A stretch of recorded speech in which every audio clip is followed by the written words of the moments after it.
In the 1970s, one of the most controversial exorcisms in modern history took place in Germany.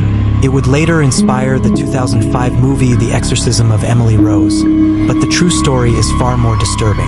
This is the harrowing tale of Anneliese Michel, a young woman whose life was claimed by a battle between science, faith, and the unknown. Anneliese Michel was born on September 21, 1952, into a deeply religious Catholic family. By all accounts, she was a kind and intelligent girl, well-liked by her peers. Her life seemed perfectly ordinary, but as she grew into adolescence, strange and terrifying things began to happen that started subtly at first. At the age of 16, Anneliese began experiencing blackouts, strange feelings of heaviness, and what her family described as seizure-like episodes.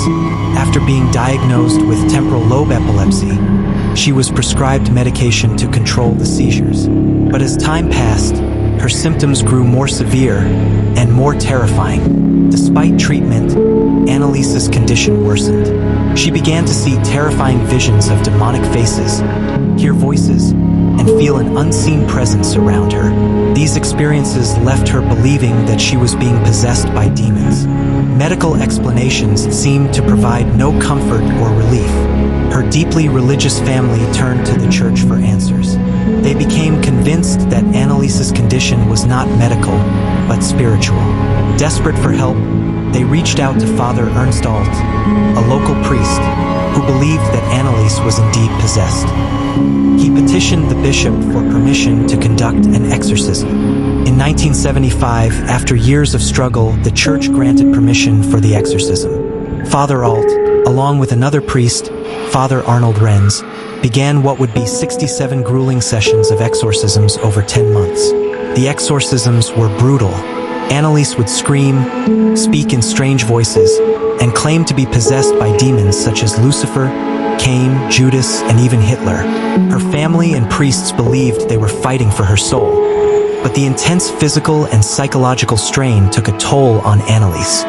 Over time, Anneliese's health deteriorated. She refused to eat, claiming the demons inside her wouldn't allow it.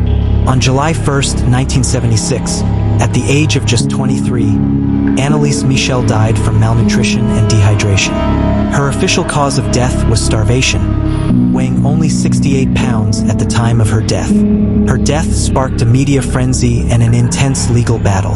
The priests who performed the exorcism, along with Anneliese's parents, were charged with negligent homicide.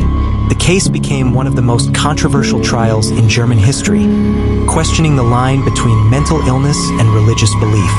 During the trial, the defense argued that Anneliese had requested the exorcisms and believed herself to be possessed.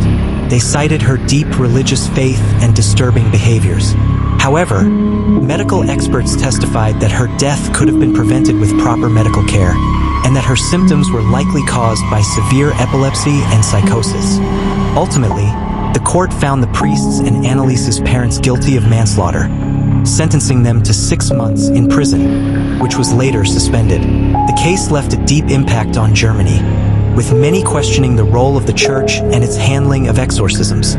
Anneliese Michel's story remains a haunting reminder of the clash between faith, mental health, and the unknown. While The Exorcism of Emily Rose brought her story to the big screen, the reality of her life and death is far more tragic and complex. Was Anneliese truly possessed? Or was she failed by those who couldn't recognize the signs of mental illness? The truth may never be fully known. In the end, Anneliese believed she was a martyr, suffering to save others. Her tragic story continues to raise questions about faith, science, and the mysteries of the human mind.